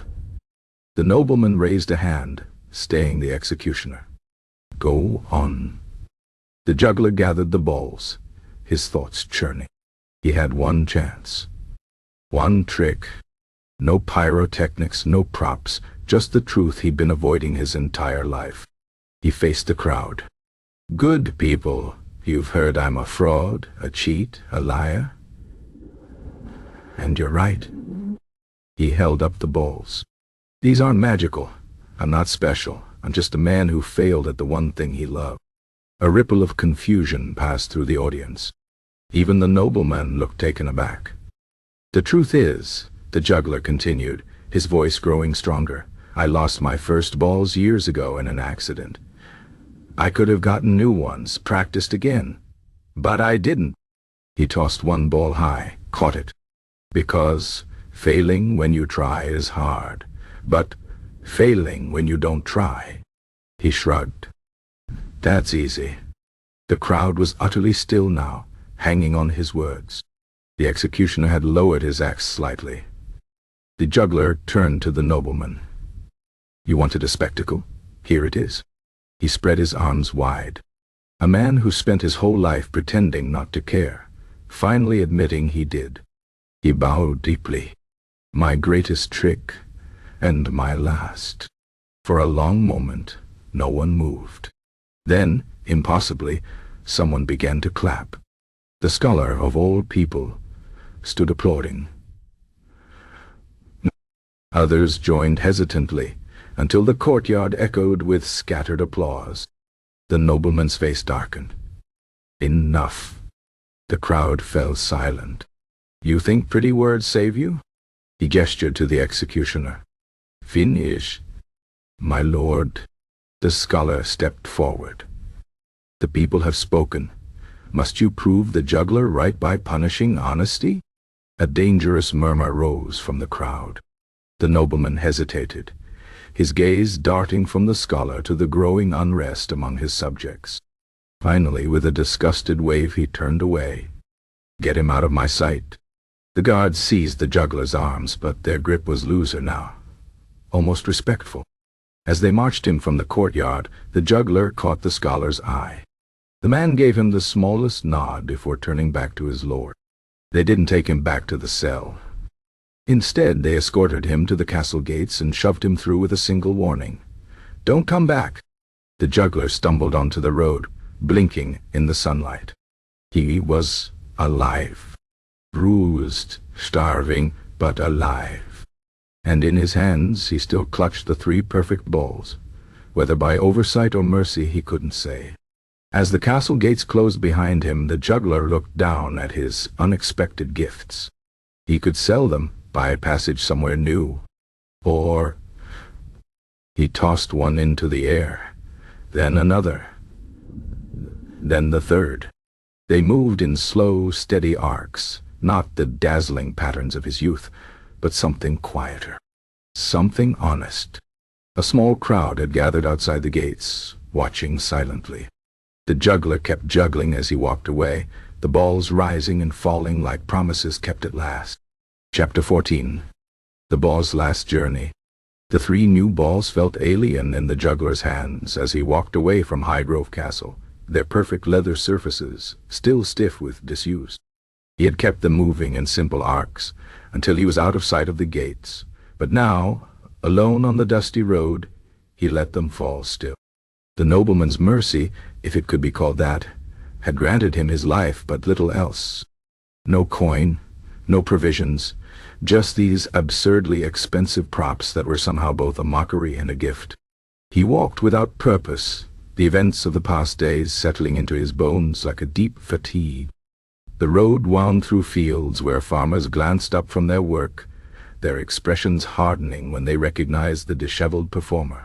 Word traveled fast in the countryside, especially when it involved noblemen and public spectacles. The juggler kept his head down and walked on.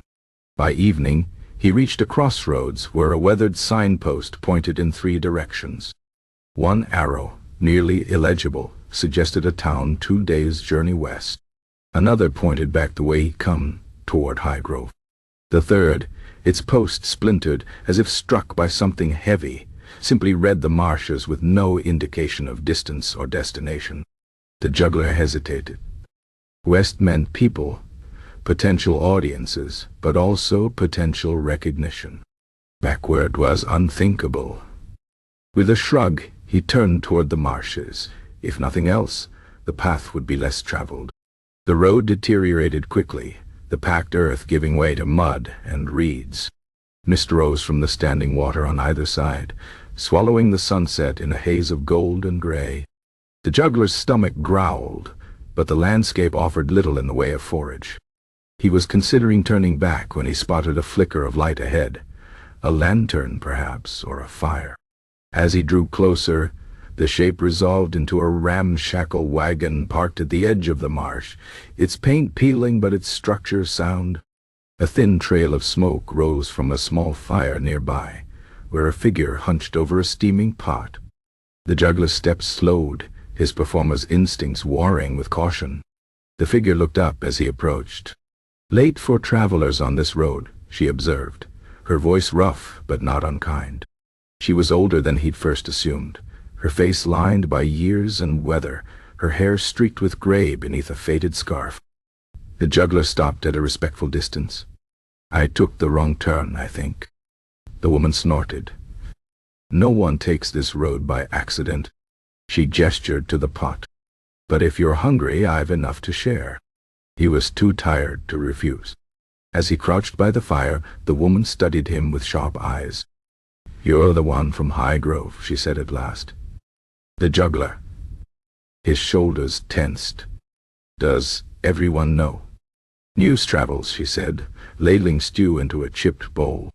"Especially when it involves Lord Pompous making a fool of himself." She handed him the bowl. "Eat. You look like death walked over you twice." The stew was thick with roots and something that might have been rabbit. The juggler devoured it without tasting. The woman watched him, then reached into the wagon and produced a flask. "Drink," she ordered.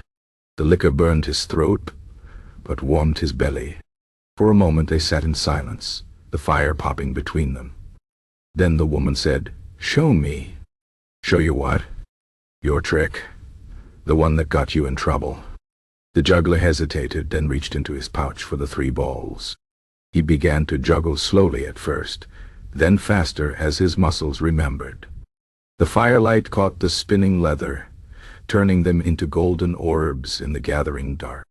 The woman watched without comment until he finished. Then she nodded. "Not bad, but I see why the noble was cross." "What do you mean?" She took the balls from him, weighing one in her hand. "Too perfect. No character." With surprising strength she hurled the ball into the marsh. It landed with a wet plop and vanished beneath the murky water. The juggler gaped. "That was—" "Now, try with 2, she interrupted, handing the remaining pair back to him. He stared at her, then at the balls. After a moment, he began again, the rhythm different now, unbalanced. It should have been harder, but somehow it felt more natural, as if the missing third had been weighing him down all along. The woman nodded in satisfaction. Better. She threw the second ball into the marsh. The juggler barely had time to protest before she tossed the last one back to him. Now. He caught it reflexively. I can't juggle one ball. Exactly. He frowned, turning the ball over in his hands. The firelight played across its surface, highlighting old scars in the leather. The woman poked the fire with a stick. You spent all that time pretending one ball was your curse, she said. Never occurred to you it was your freedom. The juggler looked up sharply. Think about it, she continued. No one expects anything from a man with one ball. No pressure, no real failure. She gestured to the marsh. Now you've got none. What's your excuse?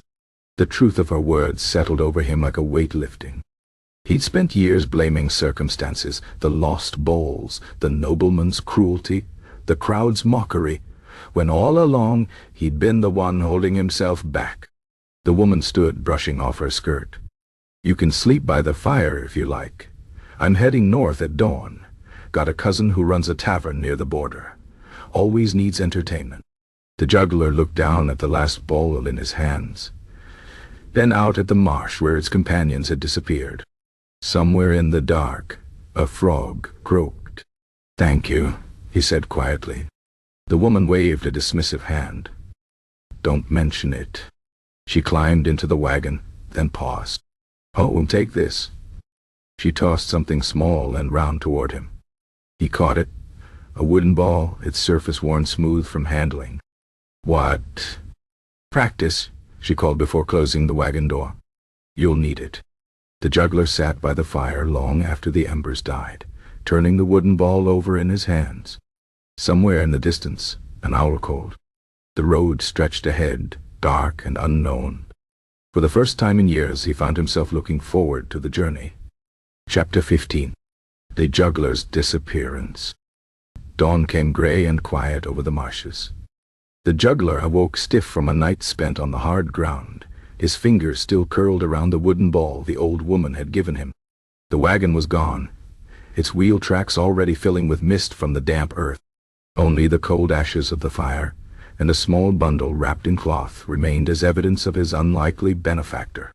The bundle contained a wedge of cheese, a heel of bread, and a scrap of parchment with 2 words scrawled in charcoal, North Waits.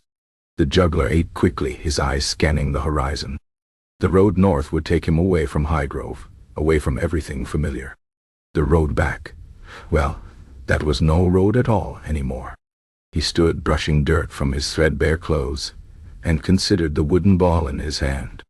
It was lighter than his old leather one, its surface polished smooth by unknown hands. He tossed it experimentally, once, twice, and caught it with a soft slap against his palm. A simple thing, yet full of possibilities. With a last glance at the abandoned campsite, the juggler set off northward, the mist swallowing his silhouette within moments. Back in Highgrove, news of his disappearance spread like spilled wine.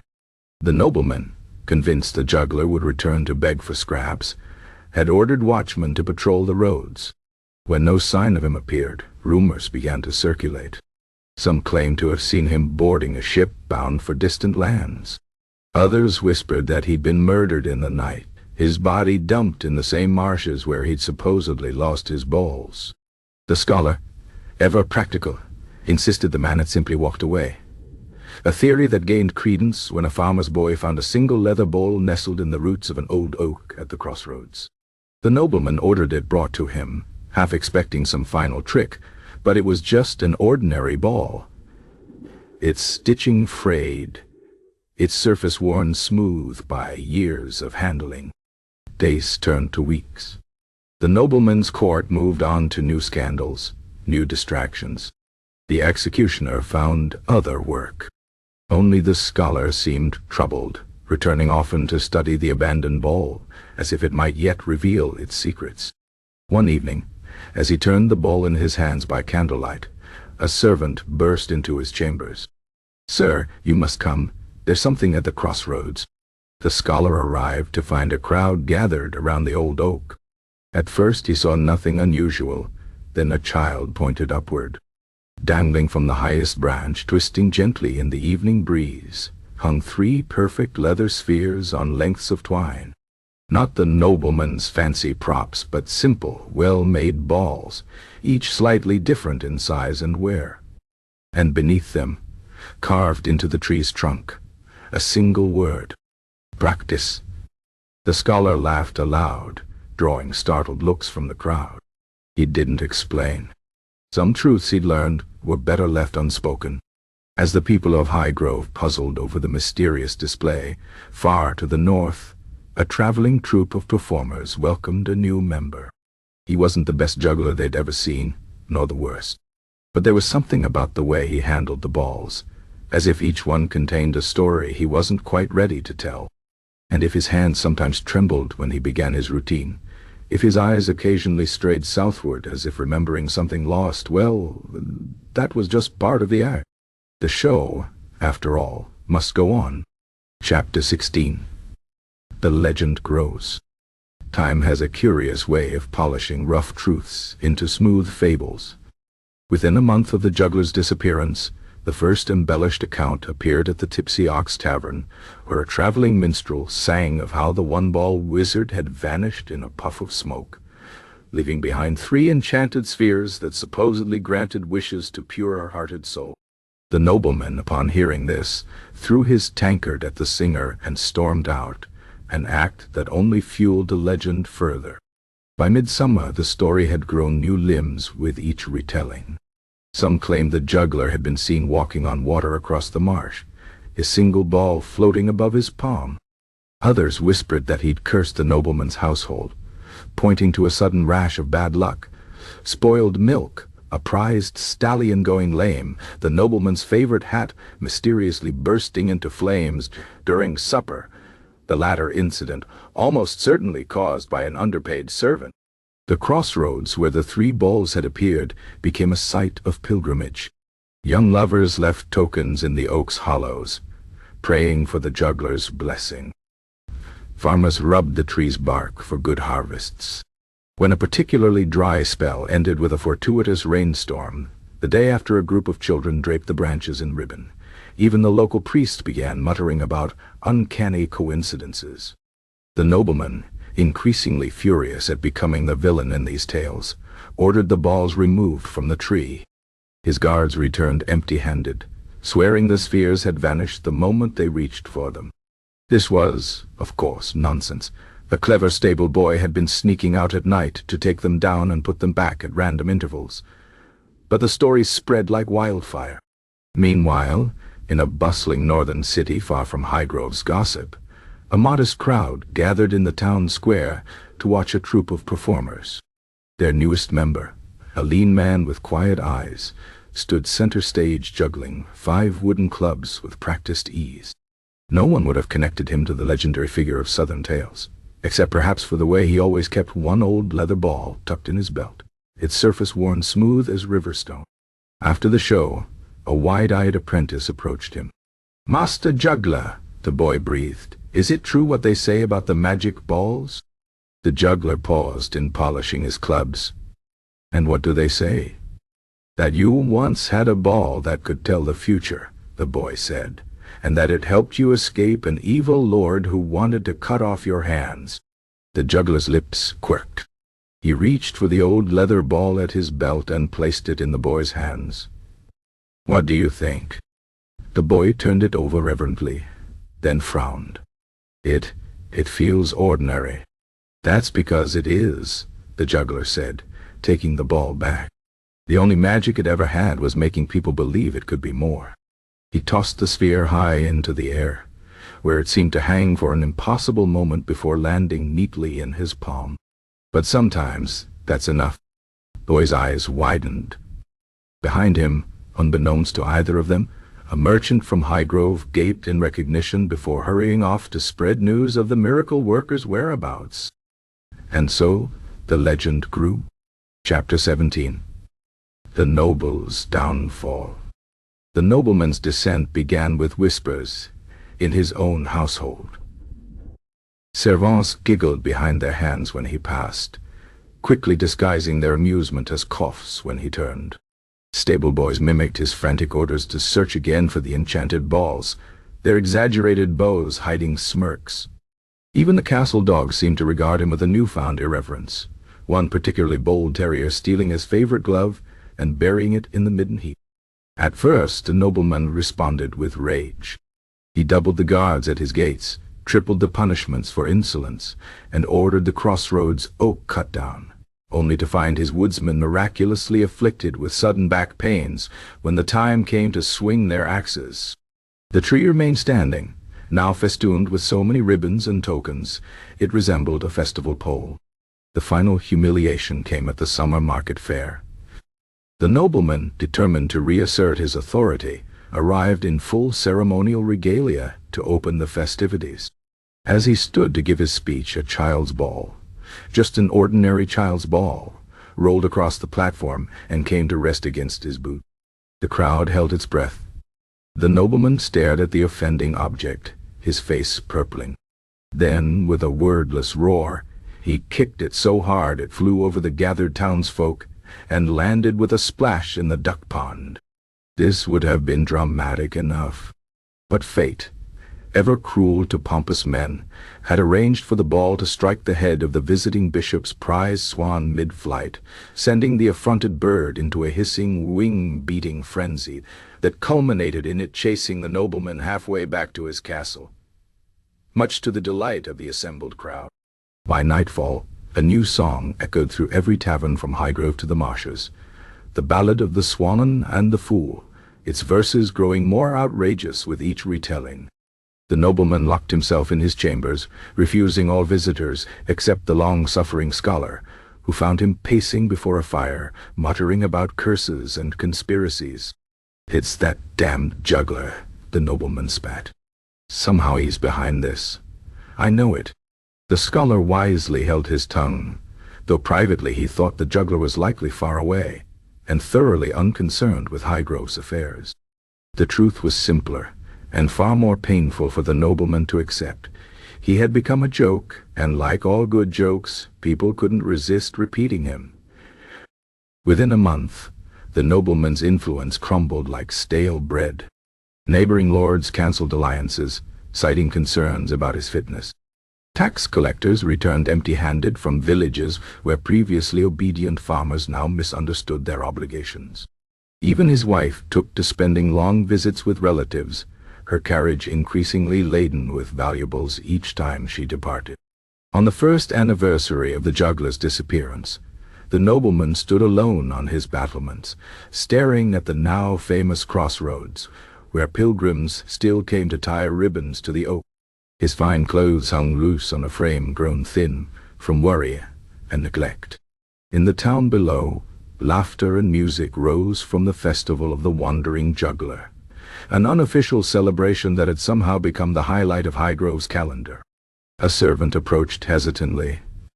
"My lord, there's something you should see." In the castle courtyard stood a single leather ball, its surface worn but unmistakable. No one could explain how it had gotten there. The gates were guarded, the walls high.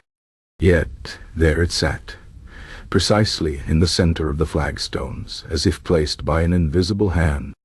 The nobleman stared at it for a long moment. Then, to the shock of his household, he began to laugh, a raw, jagged sound that echoed off the stone walls. "Fine," he said at last, wiping his eyes. "You win." And with that, he retired to his chambers, emerging only to sign papers transferring his lands to a distant cousin, before departing for a monastery famed for its vow of silence. As for the ball in the courtyard, it disappeared that same night, though townsfolk would later claim to have seen it in odd places, balanced on the abbey wall where the nobleman took his vows, tucked in the pack of a wandering tinker, even floating merrily down the river toward the sea. But these, of course, were just stories. Far to the north, a traveling performer unpacked his props before a show and paused, frowning at the familiar leather sphere that had somehow found its way among his things. He turned it over in his hands, feeling the old scuffs and seams, then tossed it lightly into the air with a small, private smile. Some things, it seemed, could never be truly lost. Chapter 18. The Juggler's Ghost. Decades after the nobleman's retreat to the monastery, when Highgrove had new lords and new scandals, the legend of the juggler took an eerie turn. It began with a shepherd boy who swore he'd seen a pale figure practicing under the crossroads oak at midnight, its single ball glowing faintly as it arced through the moonlit air. The boy's father beat him for lying, until the miller's daughter reported seeing the same specter reflected in the mill pond as she fetched water at dawn. By the time winter frosts painted the cobblestones silver, half the town claimed to have witnessed the ghostly performer. The sightings followed a pattern, always at twilight or dawn, always near the old oak, which had grown improbably robust despite its age, and always with that single glowing sphere dancing through the air as if guided by invisible hands. The scholar, now an old man himself, took to sitting at the tavern most evenings, sipping spiced wine and collecting accounts of the apparition. He noted with amusement how each retelling added new details. The ghost wore the nobleman's livery in one version, had flames for eyes in another, and, in a particularly fanciful account from the drunken blacksmith, juggled 3 balls that transformed into doves mid-flight. "What do you think, learned one?" the tavern keeper asked one evening as the scholar transcribed yet another sighting. "Is it truly his spirit?" The scholar set down his quill. "I think," he said carefully, "that men see what they expect to see, and Highgrove has always expected magic from that poor juggler, dead or alive." Yet even the scholar's skepticism wavered the night he walked home late from the tavern, and saw just for an instant a translucent figure beneath the oak. It wasn't juggling, merely standing with its face upturned to the moon, a single dark sphere clutched in one faintly glowing hand. When the scholar blinked, it was gone. The sightings grew more frequent as the years passed, though no two were ever quite the same. A traveling merchant swore the ghost had blessed his wares, resulting in unprecedented sales. A lovelorn maiden claimed it caught her falling handkerchief with its spectral ball before vanishing into mist. Children dared each other to approach the oak at midnight, though none ever reported seeing more than strange lights among its branches. Meanwhile, in a quiet northern abbey, an elderly monk with juggler's hands passed his days in peaceful meditation. The other brothers respected his vow of silence, though they sometimes wondered at the small leather ball he kept tucked in his sleeve, or the way his fingers would occasionally move as if rehearsing some long-abandoned routine. One autumn evening, as the monk walked the abbey's garden path, a young novice gathered courage to ask about the rumors that he'd once been a lord, a scholar, perhaps even a performer. The old man merely smiled and produced his worn ball, rolling it across his knuckles in a motion so fluid it seemed to defy time itself. The novice gasped. "Then you're—" The monk pressed a finger to his lips, then tossed the ball high into the twilight. It spun against the darkening sky, up and up, until it vanished among the first stars of evening. Whether it ever came down, none could say. But back in Highgrove that very night, 3 separate witnesses swore they saw a glowing ball arcing across the moonlit sky before disappearing into the branches of the old oak tree. And if, come morning, a single fresh ribbon was found tied to its lowest branch, well, that was surely just the wind. Chapter 19. The ball's curious fate. Centuries after the last sighting of the ghostly juggler, a curious artifact surfaced in an antique shop, nestled between a bakery and a bookstore in a bustling university town. The shop's proprietor, a sharp-eyed woman named Madame Voss, discovered it at the bottom of a crate of assorted oddities purchased from an estate sale. An unassuming leather ball, its surface worn smooth as river stone, tucked between a broken clock and a tarnished candelabra. Madame Voss nearly discarded it as rubbish until sunlight streaming through her shop window caught a faded mark along one seam. A tiny insignia that matched historical records of the Highgrove nobleman's crest. Her hands trembled as she turned the ball over, recalling the local legend she'd heard as a child.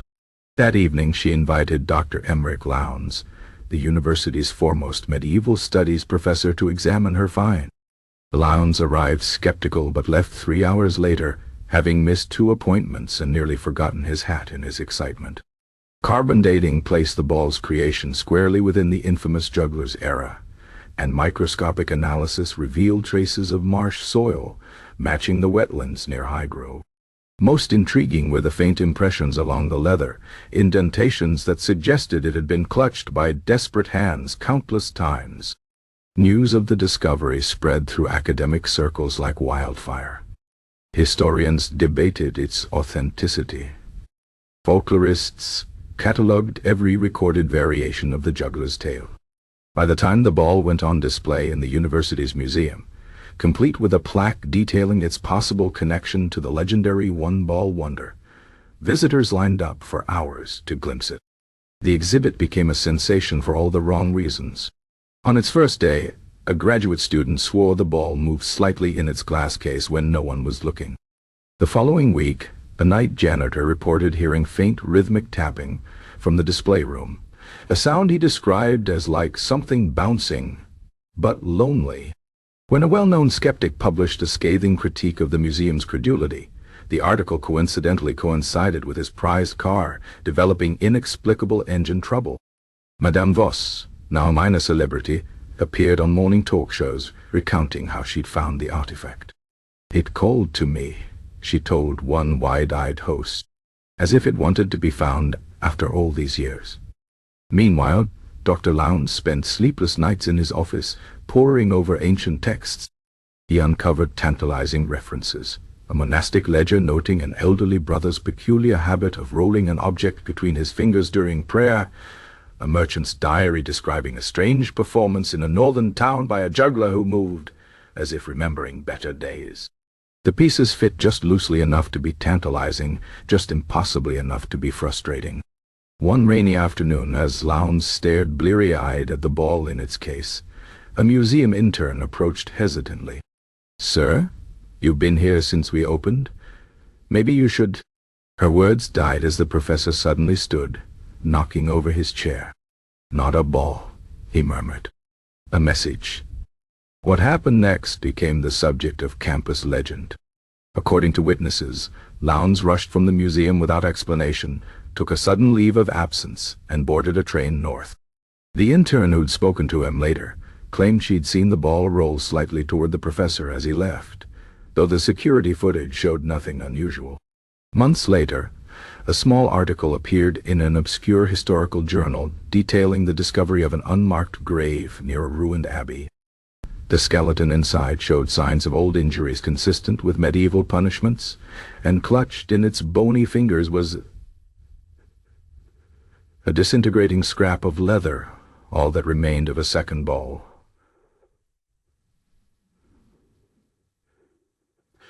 "Well, rat." Back at the museum, visitors still paused before the famous display, peering at the single surviving sphere. Some claimed to feel a peculiar energy emanating from it. Others joke about checking if it's warm to the touch. Children press their noses to the glass, hoping for movement. And very occasionally, when the gallery is empty and the moonlight strikes the case just so, the night guards report hearing a soft rhythmic sound, like something small and round bouncing once, twice, before settling into stillness again. As for Madame Voss, she opened a small shop, specializing in historical oddities, its walls lined with curiosities from every era. But in the place of honor above the till, displayed on velvet in a glass dome, rests a single leather bowl. Not for sale, she tells every customer who asks. Just waiting. Chapter 20. The moral of the tale. The story of the one-ball juggler should have faded into obscurity, as most stories do. History is littered with forgotten fools and their trifling dramas. Petty nobles, mediocre performers, objects of momentary fascination that lost their luster with time. And yet, centuries later, people still speak of him in hushed tones at academic conferences, in tavern tales, and around campfires, where children dare each other to whisper his name 3 times into the dark. Perhaps it endures because the tale holds an uncomfortable mirror to human nature. The nobleman who saw conspiracy in a simple prop was not so different from modern souls who find hidden meanings in coincidence, who chase ghosts in algorithms and see curses in minor misfortunes. The townsfolk who first laughed at the juggler, then worshipped him, then turned him into legend were not so unlike contemporary crowds who build up and tear down celebrities with equal fervor. The ball itself now resides in a temperature-controlled museum case, but its replicas abound. Cheap souvenirs sold in high-gross tourist shops, plastic versions given as carnival prizes, even an emoji that somehow captures its peculiar mystique. Scholars write dissertations on its cultural significance. Spiritualists claim holding a replica channels ancient energy. Stage magicians use similar props in routines, ironically titled The Impossible Trick, paying unknowing homage to history's most accidental showman. As for the juggler, his true fate remains mercifully obscure. Perhaps he died quietly in that northern abbey, his final performance given only to the stars. Perhaps he slipped away one evening to resume his wandering, trading his leather ball for a new story. Or perhaps, just perhaps, he still walks some forgotten road between history and memory, practicing his craft for an audience of ghosts. The lesson, if there is one, lingers like the afterimage of a tossed ball against the sky. Life is full of ordinary objects that become extraordinary through belief, of small deceptions that reveal larger truths. The weight we give to trifles can topple kingdoms or redeem broken men. And sometimes the greatest trick of all is knowing when to let the ball fall, when to catch it, and when to throw it onward into waiting hands. So, the next time you see a lone performer in a public square, juggling with more enthusiasm than skill, toss them a coin. They may not be magical. Their props may be ordinary. But somewhere in their routine lies the same truth the one-ball juggler discovered centuries ago, that persistence in the face of absurdity is its own kind of wisdom, and that even the simplest act can become legend if given enough time and enough foolish believers. Including, of course, yourself. The ball, as always, is in your court.